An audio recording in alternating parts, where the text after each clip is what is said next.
자, 오늘 말씀은 여러분들이 잘 아는 그런 그 내용으로 말씀을 드릴 예정입니다.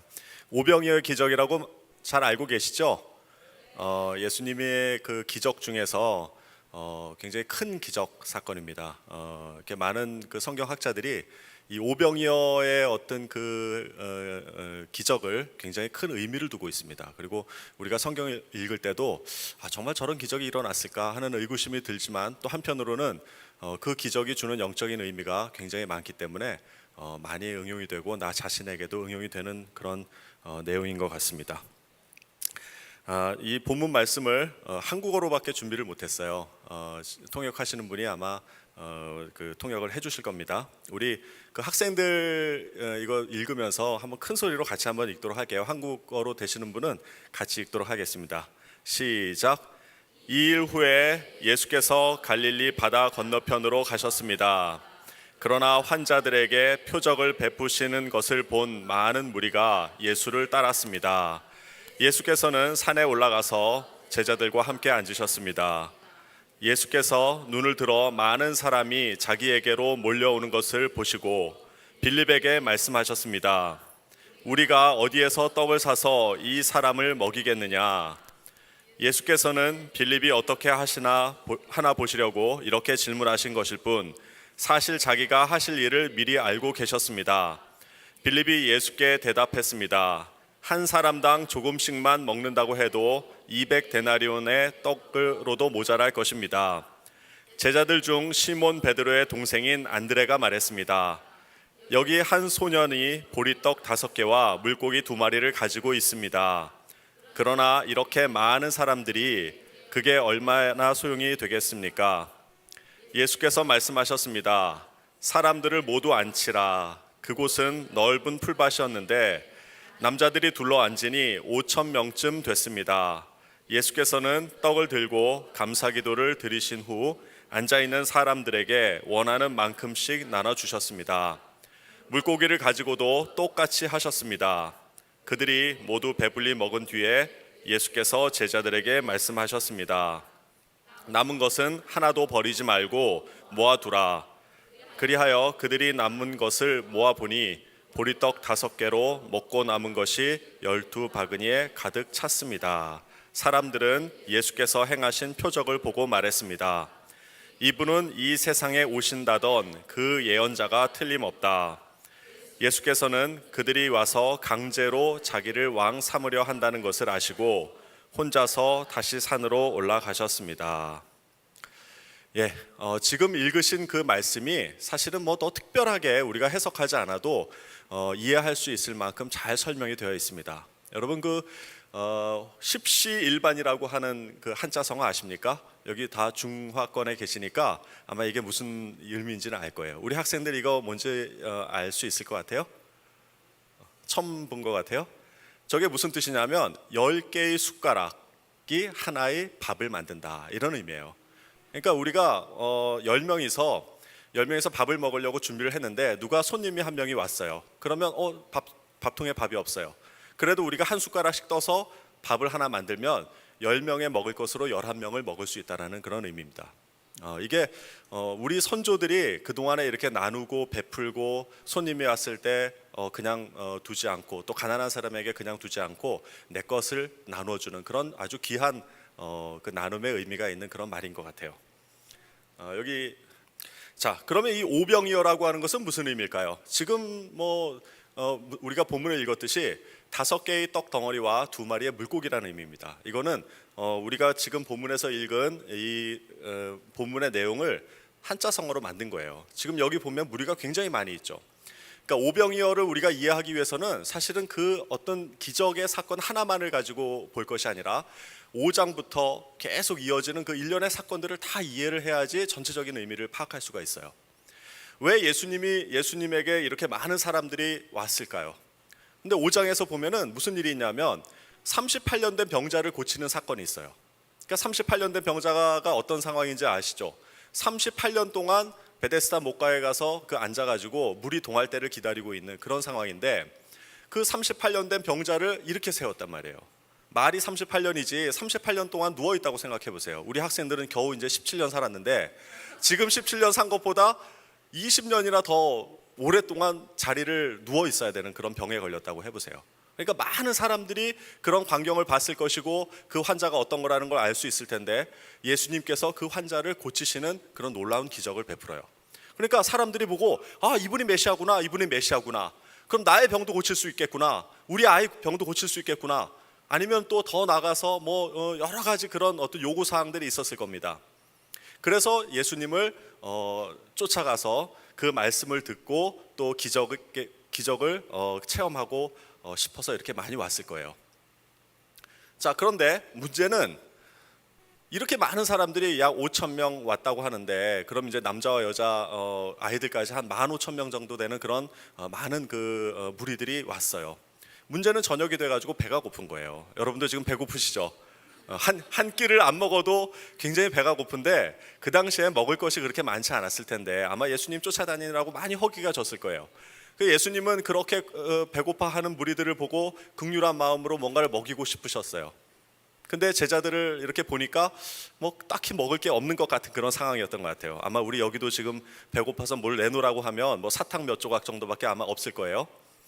자, 그래서 먹이고자 하는 그 마음에 빌립과 안드레를 포함한 여러 제자들이 있는데 거기서 이걸 어떻게 할 것인지 의논을 하신 것 같아요.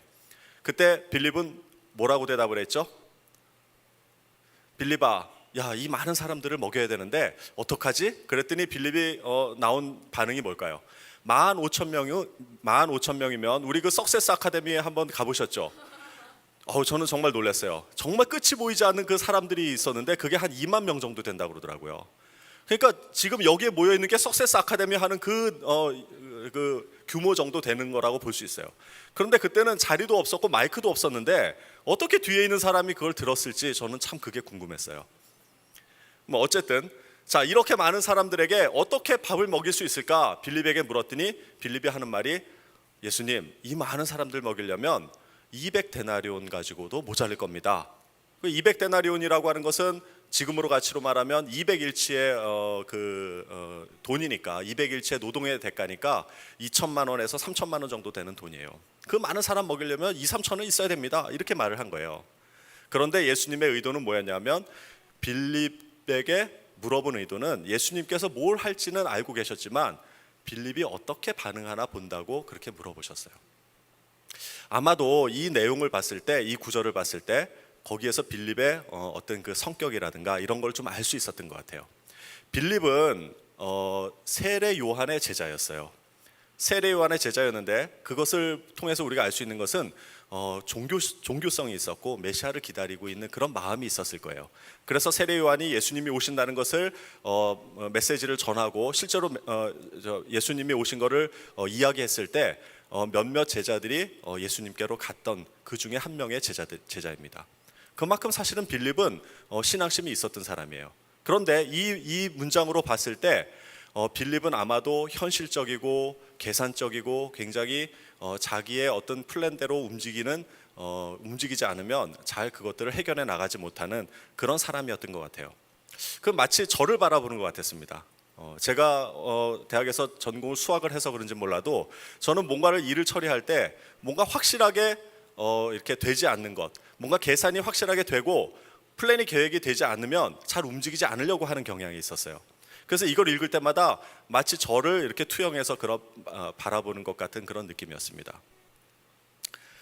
자, 그랬는데 어쨌든 근데 가만히 생각해 보면 사실 빌립이 한 그 대화 말고도, 그 대답 말고 뭐 다르게 더 할 수 있는 게 없었을 것 같아요.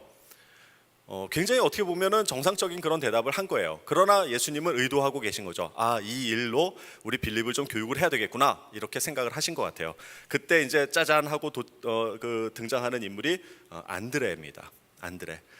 왠지 모르게 안드레는 좀 어리숙한 것 같고 세상 물정도 모르는 것 같고 그런 사람이지만, 그러나 예수님께 가지고 온 것이 뭐냐면, 자, 이 어린아이가 가지고 있는 떡 5개와 물고기 2마리가 있습니다 하고 예수님께 가져온 그 제자예요. 근데 안드레도 여기서 이야기를 하는 것이 뭐냐면 여기에 이것이 있는데 이거 가지고 어떻게 이 많은 사람들이 다 먹을 수 있겠습니까? 라고 질문을 한 거 보면 사실 안드레도 무슨 기적을 체험하거나 예수님의 어떤 큰 기대를 하지 않았던 것 같아요. 다만 우리 아이가 옆에 있었는데 우연히 그 친구가 물고기 2마리와 보리떡 5개가 있는 것을 보고 이거 한번 예수님한테 가져가 보자. 우리 아이들이 합창에서 나왔던 그것처럼 모두 예수님께 모두 드리자. 사실 그렇게 한 것밖에 없어요. 그랬는데 예수님께서 그것을 마중물로 해서 15,000명이 먹는 그런 엄청난 기적을 베푸신 것이 바로 오병이어의 기적입니다. 근데 재밌는 것은 저는 이것이 오병이어 기적을 읽을 때마다 좀 궁금했던 거예요. 여기 보면은 그들이 모두 배불리 먹은 뒤에 예수께서 제자들에게 말씀하셨습니다. 남은 것은 하나도 버리지 말고 모아두라. 자, 그리하여 그들이 남은 것을 모아보니 보리떡 5개로 먹고 남은 것이 12바구니에 가득 찼습니다. 이 말씀이 나와요. 일반적으로 뭘 먹었을 때는 잔치집에 같은 데 가더라도 어떻게 하냐면 더 주죠. 뭐 남았으면 싸가져 가라 그러지 그거를 뭐 야박하게 다 남은 거 이렇게 가지고 오십시오 하고 주인이 그걸 챙기지는 않아요. 근데 예수님은 제자들 보고 남은 거를 다 가지고 오라고 해요. 근데 남아 있을 만큼 충분히 그 기적을 베푸셨고 또 하나 궁금한 것은 어떻게 12바구니는 그럼 어디서 났을까? 그런 생각도 좀 들었어요. 어쨌든 예수님이 기적을 베푸신 다음에 제자들 보고 그것을 다 거두어 오라고 합니다. 왜 그랬을까요? 저는 이것을 생각을 해봤는데 아마도 제자들에게 뭔가를 가르쳐 주기 위해서 그런 거 아닌가, 교육을 해주기 위해서. 특히 빌립에게 빌립아, 너가 아까 2천만 원이 있어야 된다고 하지 않았느냐? 그런데 안드레가 가지고 온 이 작은 먹을 걸 가지고 이렇게 풍성하게 먹고도 12광줄이나 남았어. 그것을 너가 지금 다 가서 거두어 가지고 오지 않았느냐? 네가 몸소 그 기적을 다 체험하지 않았느냐? 그런 메시지를 주려고 한 것이 아닌가, 그런 생각이 들었습니다. 아마 이 일을 끝내고 제자들끼리는 12광주리를 모아놓고 뭔가 다른 이야기를 했겠죠. 그러면서 제자들끼리 나눴을 것입니다. 야, 정말 예수님 대단하셔. 야, 우리 봉 잡았어. 우리 큰형님 대단하신 것 같아. 뭐 이러면서 야, 정말 이런 기적을 베푸시다니. 빌립은 그렇게 아마 감탄을 했을 수도 있고요. 베드로는 형님으로서 야, 빌립, 너 이제 더 이상 개상적으로 그렇게 좀 하지 마. 너는 현실에 너무 갇혀 있어. 지금 예수님이 너를 교육하려고 그러는 거야. 그러니까 이런 기적을 보고 좀 이런 그런 현실을 좀 뛰어넘는 그런 믿음을 좀 가져봐. 아마 이런 대화를 나눴을 수도 있을 겁니다.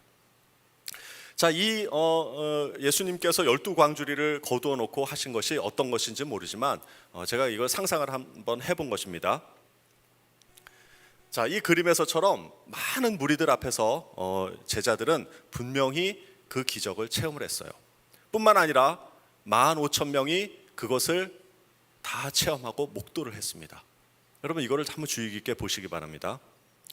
자, 그런데 아까 처음에 얘기했던 십시일반과 지금 얘기한 오병이어는 무슨 차이가 있을까요? 십시일반도 오병이어도 다른 사람에게 나누어 베풀고 함께 나누는 그런 의미가 있어요.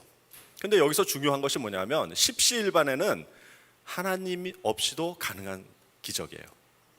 여러분 우리가 나눈다는 것은 내 것을 줄여서 다른 사람에게 베풀어 주는 그런 나눔은 정말 이 세상에 너무나도 많이 있습니다. 여러분 그 KBS 보면 사랑의 리퀘스트라든가 연말 연시 되면은 구세군이라든가 뭐 많은 이루 헤아릴 수 없는 많은 단체에서 나눔에 대해서 강조를 하고 기부를 요청을 하죠. 얼마 전에 우리 회장님께서도 100억을 기부를 하셨는데 그거는 뭐 이렇게 십시일반이 아니라 참 큰 덩어리를 해주셨지만 어쨌든 우리가 그 정도는 못하더라도 뭐 10,000원, 20,000원 정도는 여러분도 다 그렇게 후원을 하고 계실 겁니다. 그러니까 십시일반은 어떻게 보면은 예수님 없이도 그런 나눔의 삶을 살 수 있는 것이에요. 그런데 오병이어는 뭐가 다르냐면 오병이어는 절대 그거 가지고 15,000명이 먹을 수 있다고 생각할 수가 없습니다. 전혀 현실적이지도 않고 논리적이지도 않아요. 지금도 이런 기적을 뭐 어떻게 해석하냐 하면 오병이어를 내놓으니까 각자 자기가 꼬물쳐 듣던 그 도시락을 다 꺼내서 먹었기 때문에 그렇다라고 하는 사람도 있어요. 그만큼 이거는 기적으로 초자연적인 현상으로 받아들이기가 어려운 것입니다. 그런데 예수님께서 이것을 하신 목적이 뭐냐면 분명히 이것은 하나님 없이는 이룰 수 없다라는 메시지를 보내주기 위해서라고 저는 생각을 해요. 예수님은 그냥 어떤 지도자가 아니고 말씀을 전파하는 사람이 아니고 이 세상을 구하러 오신 하나님의 아들이라는 것을 이런 기적들을 통해서 보여주셨다고 저는 생각이 듭니다. 그래서 십시일반과 오병이어의 다른 점은 하나님 없이 할 수 있는 일이냐, 하나님 없이는 할 수 없는 일이냐, 이것을 구별하게 해주는 것이라고 생각합니다. 세 종류의 사람이 있습니다. 네 종류의 사람이 있습니다. 자, 첫 번째는 5천 명분을 혼자 먹는 사람이 있어요. 여러분, 이런 사람 부럽죠? 우리 0.01% 되는 굉장히 소수만 누릴 수 있는 특권이에요. 5천 명분을 혼자 먹을 수 있는 사람. 이런 사람이 있어요. 또 그 다음에는 어떤 사람이 있냐면 자기가 벌어서 자기 거 먹는 사람. 아마 대부분의 사람들이 그런 사람들이 아닌가 봅니다. 생각을 해요. 그냥 열심히 일해가지고 그 노동의 대가를 가지고 생활을 꾸려나가는 사람들이라고 생각을 해요. 세 번째는 십시일반의 베품을 가지고 있는 삶, 그런 나눔을 실천하는 사람. 여러분, 내 거 내가 벌어서 내가 다 먹어도 누가 뭐라 그러지 않아요. 합법적으로 번 돈이라면 내가 다 먹을 수 있죠. 그러나 그것을 줄여서 다른 사람, 형편이 어려운 사람, 또 내 이웃에 좀 어려운 사람들을 기꺼이 돕고 그걸로 인해서 내 먹을 것을 줄이는 것을 기꺼이 할 수 있는 사람들이 있어요. 사실 이런 사람들 때문에 이 사회가 많이 풍성해지는 것 같습니다. 그런데 사실 이런 사람들은 하나님 없이도 가능해요. 그렇죠? 여러분, 하나님 없이도 5천 명분을 혼자 먹는 사람이 될 수 있어요. 로또 맞는 사람이 꼭 하나님 안 믿는 사람이어도 되고요. 하나님 없어도 아마 될 것 같아요. 그런데 예수님은 제자들이 이렇게 하나님 없이 할 수 있는 사람이 되기를 원하지 않으셨던 것 같아요. 그래서 네 번째, 예수님의 기적을 체험하는 사람과 같은 사람으로 초청을 하는 것이 아닌가. 예수님의 어떤 그런 기적을 체험한 사람은 분명히 그 안에 변화된 삶이 있어요. 아마 이날 빌립이 제자들하고 이야기를 나누면서 자기 간증들을 했을 거예요. 저는 절대로 앞으로 계산하지 않겠습니다. 이 현실적인 벽에 부딪혀서 더 이상 좌절하지 않겠습니다. 이런 감상문을 나눴을 거예요. 정말 예수님의 기적을 체험하고 구원을 체험한 사람은 정말 풍성한 삶을 살 수가 있어요. 그런 풍성한 삶으로 살 것을 예수님이 초청하기 위해서 이 기적을 베풀었다고 생각을 합니다. 여러분도 동의하시나요? 네. 자, 저도 여기까지가 예수님이 가지고 기적을 베푸신 오병이어의 기적이라고 생각을 했습니다. 그리고 말씀을 보고 나에게 적용할 때마다 나도 빌립 같은 사람이 되지 말아야 되겠구나. 현실적인 것에서 너무 계산적으로 하지 않고 정말 이것을 초월하는 그런 믿음을 가지고 예수님의 기적을 체험해야 되겠다. 이런 적용을 해왔었습니다. 그런데 제가 요한복음을 읽으면서 이 오병이어가 단순히 이것만 얘기하는 것이 아니다라는 것을 알게 됐어요. 여러분에게 그것을 좀 같이 나누고자 합니다.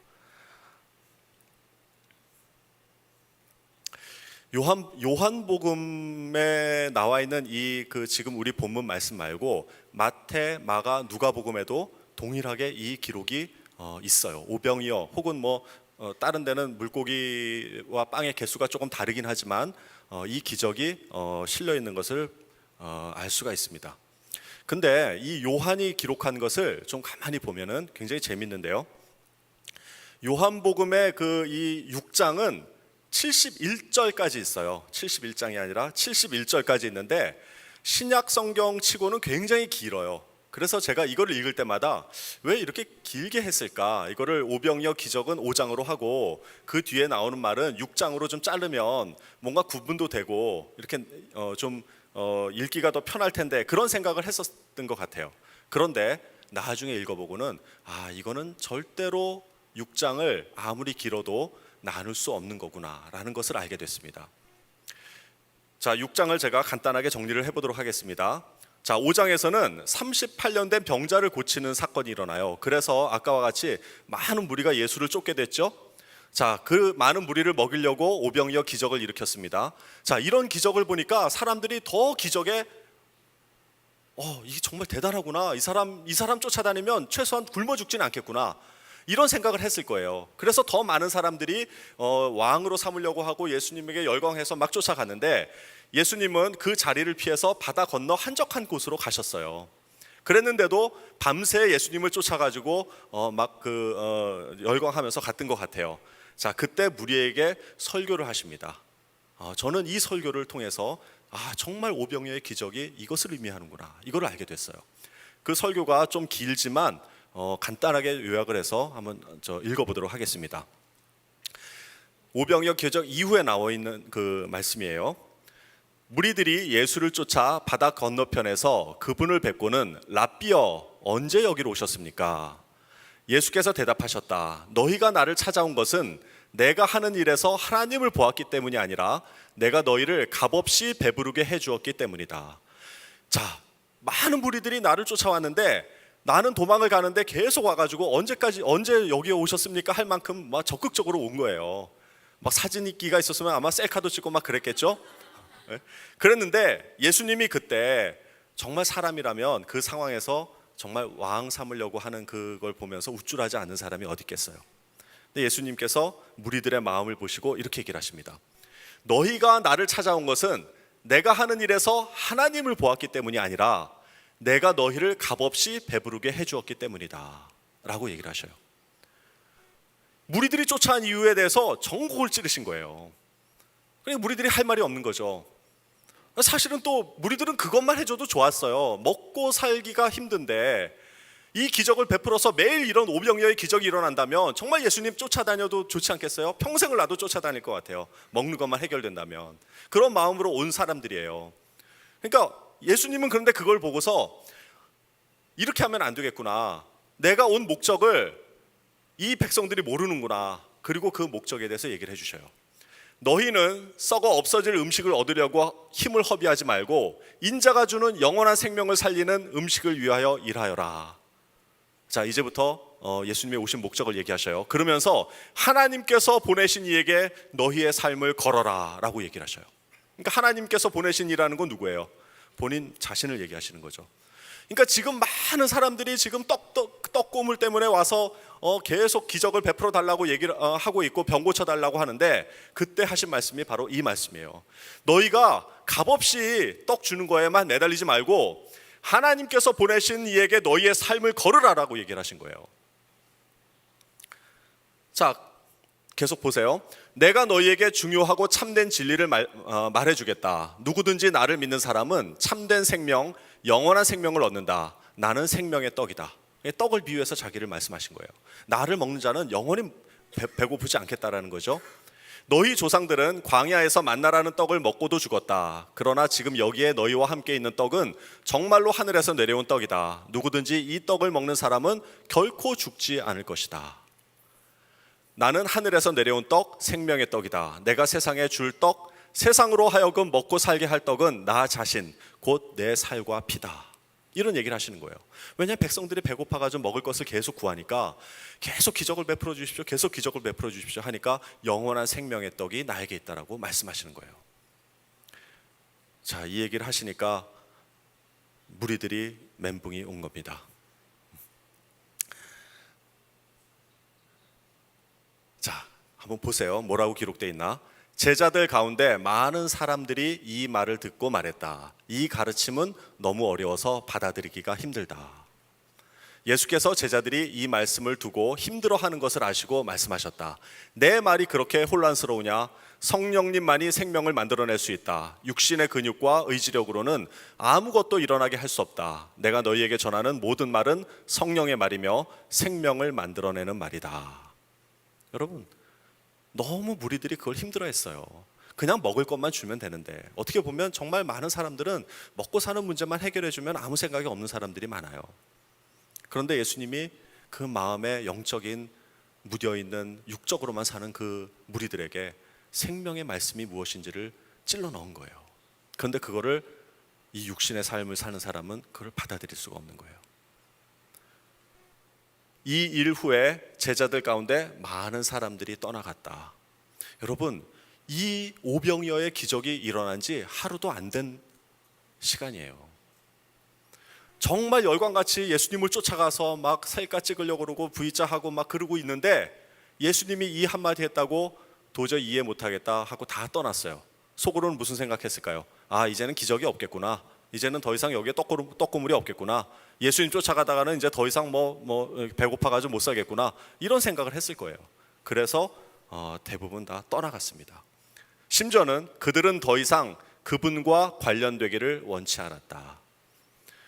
여러분, 기적을 본 사람도 예수님이 영적인 이야기를 하니까 떠나가더라는 거예요. 저는 이게 굉장히 충격이었어요. 나도 그럴 수 있겠구나. 나도 그럴 수 있겠구나.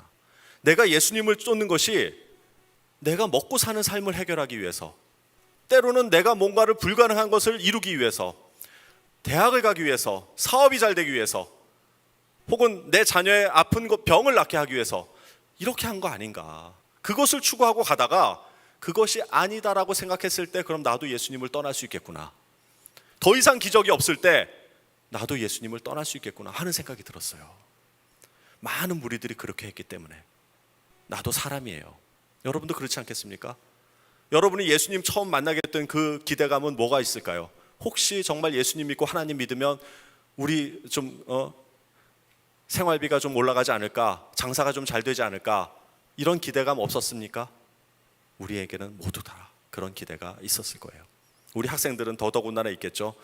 좋은 대학 좀 공부 좀 안 하고 좋은 대학 갈 수 있을까 하는 기대감이 있었을 거예요. 자, 그런데 여기에 정말 기가 막힌 영적인 의미가 있더라고요. 그러자 예수께서 12 제자에게도 기회를 주셨습니다. 너희도 떠나가려느냐. 지금 무리들이 다 빠져나갔어요. 잔치집에 그 북적이던 사람들이 이제는 다 빠져나간 거예요. 그리고 누구만 남았냐면 12 제자가 남았어요. 이 상황을 한번 생각해 보세요. 얼마나 처량하고 얼마나 쓸쓸하고, 그 북적이던 15,000명, 2만 명이 되는 사람들이 한꺼번에 쫙 빠져나가고 초상집 같은 그런 분위기가 되었을 때 예수님이 12 제자에게 물어본 거예요. 너희도 가려느냐. 자, 근데 베드로가 이렇게 답을 합니다. 주님, 참된 생명, 영원한 생명의 말씀이 주님께 있는데 저희가 누구에게 가겠습니까? 저희는 이미 주님이 하나님의 거룩하신 분임을 확신하며 주님께 인생을 걸었습니다 라고 말을 해요. 이게 개역개정에는 뭐라고 나와 있냐면, 주여 영생의 말씀이 계심에 우리가 뉘게로 가오리까 우리가 주는 하나님의 거룩하신 자인 줄 믿고 알았삼나이다, 이렇게 되어 있어요. 사실 이거 읽을 때는 별로 감동이 없었어요. 저건 메시지 성경 버전인데,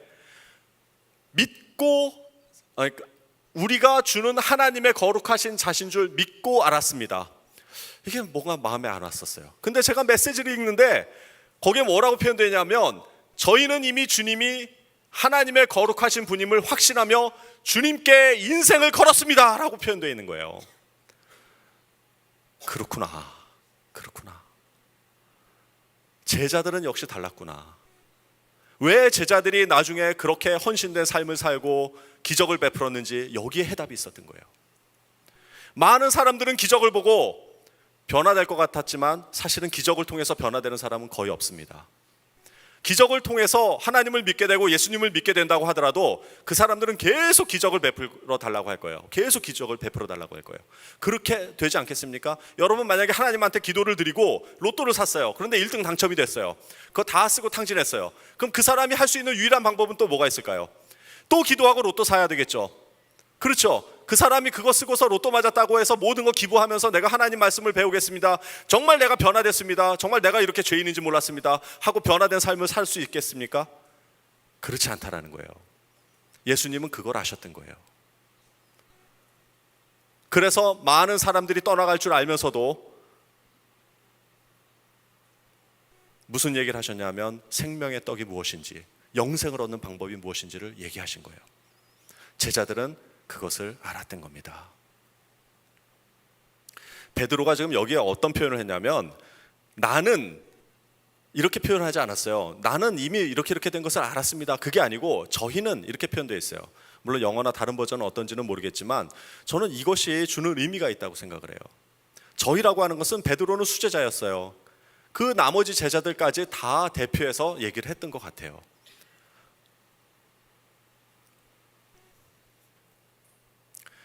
자, 이게 6장의 전체적인 내용입니다. 5장에서 병자를 고쳐서 많은 무리들이 예수를 쫓고 오병이어 기적을 베풀어요. 많은 사람들이 여기까지만 들어요. 성경을 여기까지만 읽어요. 그리고 계속 기도하는 것이 뭐냐면 오병이어 기적을 나도 체험할 수 있게 해주십시오. 나도 그 기적을 체험할 수 있게 해주십시오. 이렇게 한단 말이에요. 그러나 진짜 중요한 것은 뭐냐면 이게 어떤 하나의 그 글이라고 하면 뭐 주제가 앞에 있을 수도 있지만 많은 사람들이 뒷부분에 쓰기도 하잖아요. 그러니까 전체적으로 보면은 이런 흐름에 어떤 글이 있다면 어디가 주제일 거냐는 거예요. 요한이 이걸 무엇을 나타내기 위해서 이 글을 썼냐라는 거죠. 단지 기적을 표현하는 것에 초점을 맞췄을까요? 저는 그렇게 생각하지 않는다는 거예요. 이런 흐름을 통해 가지고 무리에게 설교를 하고 많은 제자들이 떠나가는 것을 가감없이 다 기록을 하고 그때 제자들이 결단한 그 헌신의 장면을 기록하고 싶었던 거예요. 그것을 71절에 해당하는 그 긴 길이를 6장에다가 다 기록을 한 거예요. 그러니까 제자 요한은 그걸 안 거죠. 제자들이 어떤 삶을 살았는지. 사실 이때는요, 예수님의 사역의 굉장히 초반기 부분이에요. 예수님을 잘 알지 못했을 수도 있어요. 그냥 단순히 정말 예수님이 어떤 메시아다라는 소문만 듣고 또 가보니까 정말 기적을 베풀어요. 그래서 따랐을 수도 있습니다. 그런데 아무리 뒤에 제자들이 예수님을 부인하고 가룟 유다가 판다고 해도 저는 정말 제자들이 위대하다고 생각하는 것은 이걸 통해서 그랬구나. 역시 제자들이 그 내면이 있었구나. 영적인 그 뭔가 탁월함이 있었구나 라는 걸 느낄 수 있게 해주는 대목이에요. 여러분 이 상황에서 여러분이 12제자라면은 떠나지 않고 예수님께 인생을 걸겠다고 하겠습니까? 저는 못했을 수도 있을 것 같아요. 자, 우리는 하나님 없이 될 수 있는 1번, 2번, 3번 같은 사람, 정말 크리스찬이라면 저기서부터 벗어나서 4번 예수님의 기적을 체험하는 사람이 되어야 된다고 생각해요. 정말 기적을 체험을 해서 그 안에서 풍부한 영적인 삶을 누리고 다른 사람에게 그것을 전할 수 있는 사람이 되어야 된다고 생각해요. 그러나 여기 계신 분은 더 나아가서 예수님의 기적만 체험을 하는 것이 아니라 예수님께 인생을 거는 삶을 살아야 된다고 생각합니다. 많은 사람들이 기적을 보고도 다 떠난 것처럼 그런 상황이 올지라도 정말 그때 예수님께 인생을 거는 그런 결단의 사람이 되었으면 합니다. 우리 학생들도 그랬으면 좋겠어요. 여러분들 많은 기적 체험하고 살죠. 사실은 여러분이 학교에 다니는 것이 사실은 기적이에요. 진짜예요. 나중에 나가보면 알 거예요. 내가 엄청난 사랑과 기적을 받고 있었구나.